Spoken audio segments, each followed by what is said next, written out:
আসসালামু আলাইকুম প্রিয় শিক্ষার্থী। আজকে আমরা রসায়ন সপ্তম অধ্যায় রাসায়নিক বিক্রিয়া এর 3 নম্বর লেকচারে চলে এসেছি।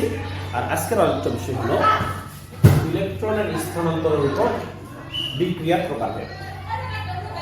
ইলেকট্রন স্থানান্তরের উপর অর্থাৎ যে সকল কোন রাসায়নিক বিক্রিয়ায় ইলেকট্রন আদান প্রদান হয়, আবার কোনো রাসায়নিক বিক্রিয়া আছে যাদেরকে ইলেকট্রন আদান প্রদান হয় না। তো যে সকল রাসায়নিক বিক্রিয়া ইলেকট্রনের আদান প্রদান হয় আর যে সকল রাসায়নিক বিক্রিয়াতে ইলেকট্রন আদান প্রদান হয় না, এর উপর ভিত্তি করে রাসায়নিক বিক্রিয়াকে সাধারণত দুই ভাগে ভাগ করা হয়েছে।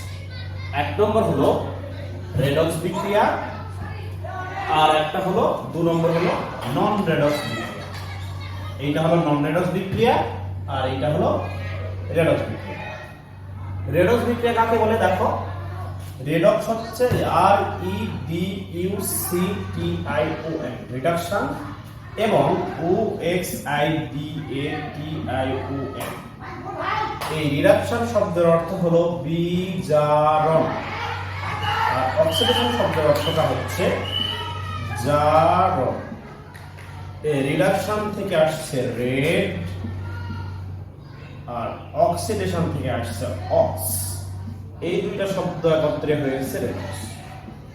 তাহলে রেডক্স শব্দের অর্থটা দাঁড়াচ্ছে জারণ বিজারণ। দেখো আমরা আবার একবার বলি, রেডক্স শব্দটা রিডাকশন অর্থাৎ বিজারণ এবং অক্সিডেশন অর্থাৎ জারণ, এই দুটা শব্দর রিডাকশনের রেড এবং অক্সিডেশনের অক্স, এই দুটি শব্দ মিলে রেডক্স শব্দ হয়েছে। আমরা জানি রিডাকশন মানে বিজারণ আর অক্সিডেশন মানে জারণ। তাহলে রেডক্স শব্দের অর্থ দাঁড়াচ্ছে জারণ বিজারণ। এবার আসো আমরা সংজ্ঞাটা বলে দিই। যে সকল রাসায়নিক বিক্রিয়ায় একই সাথে জারণ এবং বিজারণ ক্রিয়া সংঘটিত হয় তাদেরকে রেডক্স বিক্রিয়া বলে বা জারণ বিজারণ বিক্রিয়া বলে। এখন আসো আমরা একটা জারণ বিজারণ বিক্রিয়ার উদাহরণ দেখব।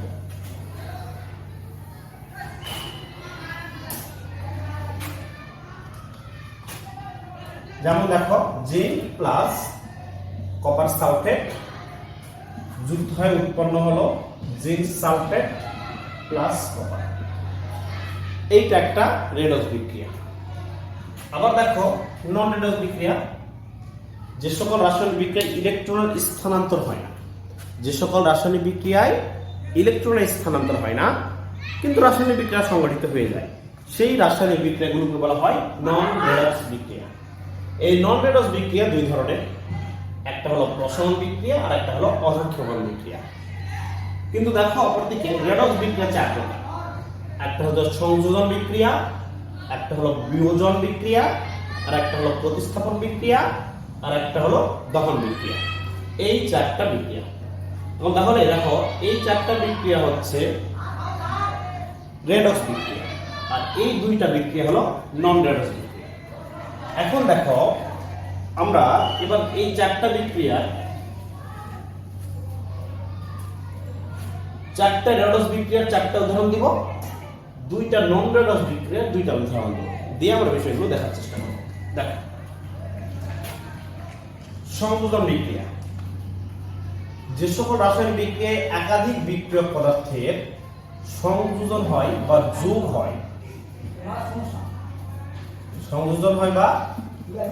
হয়, একটি মাত্র বিক্রিয়ক পদার্থ উৎপাদ পদার্থ উৎপন্ন হয় বা পরিণত হয়, তাকে সংযোজন বিক্রিয়া বলে। দেখো সংযোজন বিক্রিয়া কাকে বলে, যে সকল রাসায়নিক বিক্রিয়ায় একাধিক বিক্রিয়ক পদার্থ পরস্পরের সাথে যুক্ত হয়ে একটি মাত্র উৎপাদে পরিণত হয় সেটাকে বলা হয় সংযোজন বিক্রিয়া। অপরদিকে দেখো, যে সকল রাসায়নিক বিক্রিয়ায় একটি বিক্রিয়ক পদার্থ ভেঙে গিয়ে একাধিক উৎপাদে পরিণত হয় তাকে বলা হয় বিয়োজন বিক্রিয়া। প্রতিস্থাপন বিক্রিয়া হলো প্রতিস্থাপন, অর্থাৎ একজনকে তুলে দিয়ে ওই জায়গায় আরেকজনের জায়গা দখল করে দেওয়া। যেমন দেখো এই প্রতিস্থাপন বিক্রিয়ায় জিঙ্ক প্লাস কপার সালফেট, এই বিক্রিয়ায় জিঙ্ক কপারকে প্রতিস্থাপিত করে,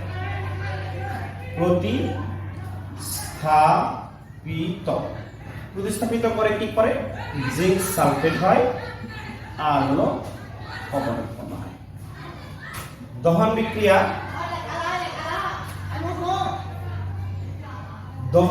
কি, যে রাসায়নিক বিক্রিয়ায় দেখো কার্বন বা কার্বন জাতীয় কোনো পদার্থ অক্সিজেনের উপস্থিতিতে বিক্রিয়া ঘটে।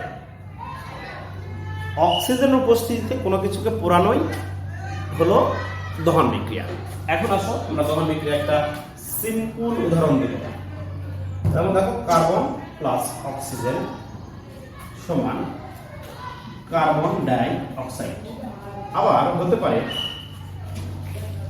সালফার প্লাস অক্সিজেন সমান সালফার ডাই অক্সাইড। এখন দেখো শিক্ষার্থী, তোমাদের একটা কনফিউশন দূর করে, সেটা হচ্ছে আমরা অনেকেই মনে করি যে দহন বিক্রিয়ায় শুধু কার্বন ডাই অক্সাইড উৎপন্ন হবে অথবা কার্বন মনোক্সাইড উৎপন্ন হবে। আসলে বিষয়টা এরকম না। বিষয়টা হলো দহন বিক্রিয়ায় উৎপন্ন হয় মৌলের অক্সাইড। কি বললাম বলতো? দহন বিক্রিয়ায় উৎপন্ন হয় মৌলের অক্সাইড। এখন দেখো এখানে যদি কার্বন থাকে তাহলে অক্সিজেনের সঙ্গে যুক্ত হয় কার্বনের অক্সাইড, যদি সালফার থাকে তাহলে অক্সিজেনের সঙ্গে যুক্ত হয় সালফারের অক্সাইড। আবার যদি এখানে ম্যাগনেসিয়াম থাকতো তাহলে ম্যাগনেসিয়ামের সঙ্গে যুক্ত হয়ে ম্যাগনেসিয়াম অক্সাইড হতো। তাহলে আমরা বিষয়টা এখান থেকে ক্লিয়ার হয়ে গেলাম যে দহন বিক্রিয়ায় যদি প্রশ্নটা এরকম হয় যে দহন বিক্রিয়া আসলে কি উৎপন্ন হয়, তাহলে উত্তরটা হবে এরকম যে দহন বিক্রিয়ায় মৌলের অক্সাইড উৎপন্ন হয়। দহন বিক্রিয়া কি উৎপন্ন হয় বলতো? মৌলের অক্সাইড। তাহলে প্রশ্নটা কি হবে? দহন বিক্রিয়ায় মৌলের অক্সাইড উৎপন্ন হয়। তাহলে দেখো কার্বন এবং অক্সিজেন যুক্ত হয় কার্বন ডাই অক্সাইড উৎপন্ন হয়। এখন এই বিক্রিয়াগুলি জারণ বিজারণ হয়েছে কিনা আমরা একটু দেখি।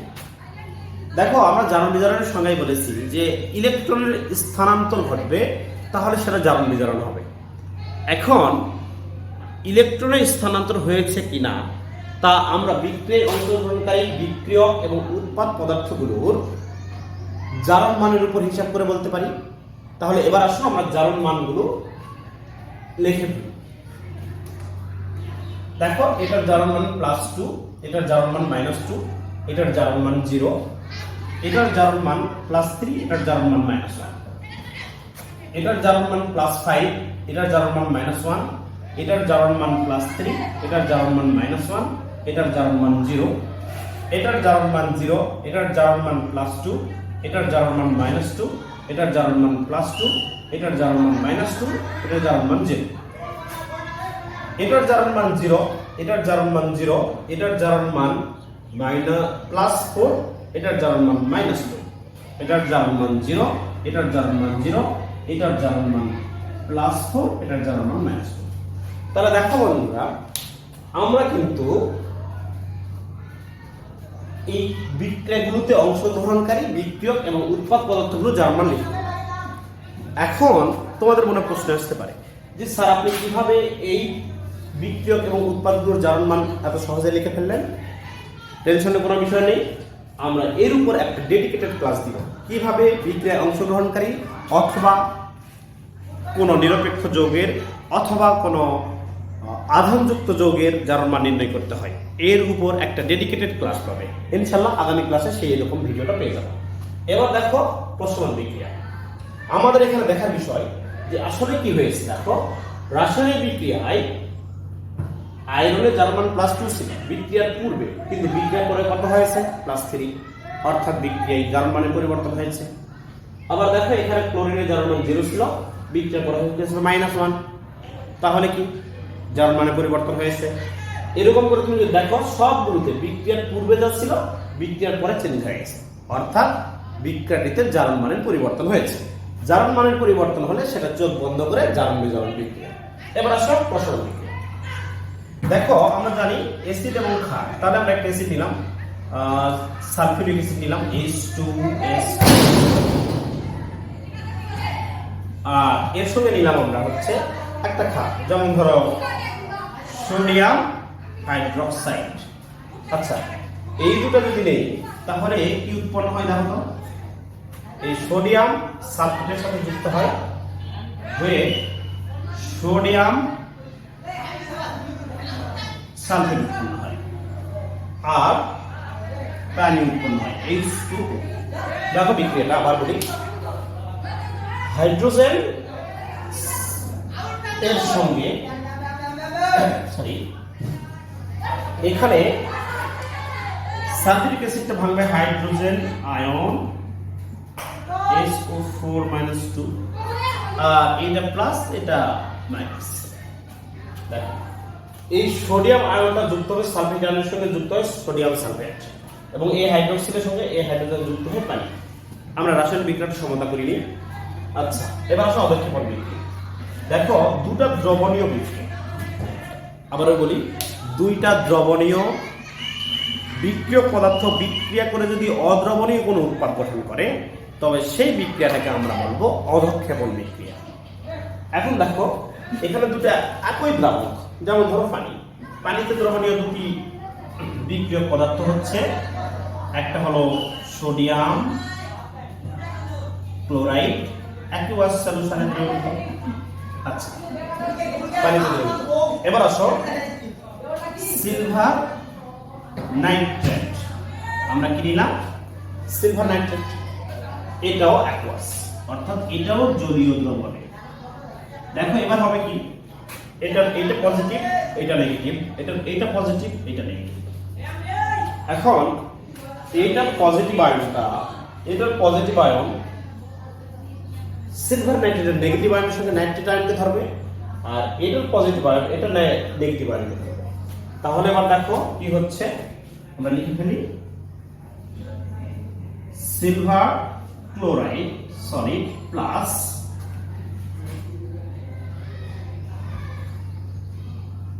Sodium nitrate. যেহেতু এটা সলিড তাই এটা অবক্ষেপ। অবক্ষেপ করাকে আমরা তীর চিহ্ন দিয়ে প্রকাশ করি। তাহলে দেখো এই বিক্রিয়ার মধ্যে দেখো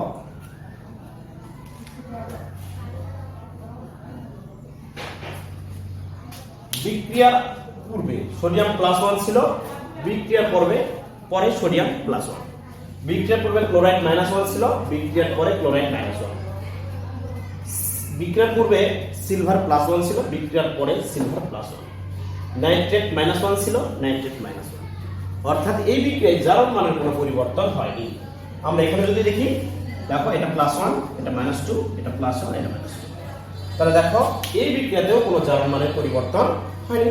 তাহলে যেহেতু এই বিক্রিয়ায় কোনো জারণ মানের পরিবর্তন হয়নি তাই এই দুইটা বিক্রিয়া হচ্ছে নন রেডক্স বিক্রিয়া। আর যেহেতু এই বিক্রিয়াগুলোতে জারণ মানের পরিবর্তন হয়েছে তাই এই বিক্রিয়াগুলো হলো রেডক্স বিক্রিয়া। প্রিয় শিক্ষার্থী, ধন্যবাদ। আগামী ক্লাসে আমরা শিখব কিভাবে কোনো যৌগের নিরপেক্ষ যৌগ, আধানযুক্ত যৌগ এবং বিক্রিয়ায় অংশগ্রহণকারী যৌগগুলোর প্রত্যেকটা পরমাণুর বা আয়নের কিভাবে জারণ মান নির্ণয় করতে হয় সেই বিষয়ে ভিডিও। ধন্যবাদ। আসসালামু আলাইকুম।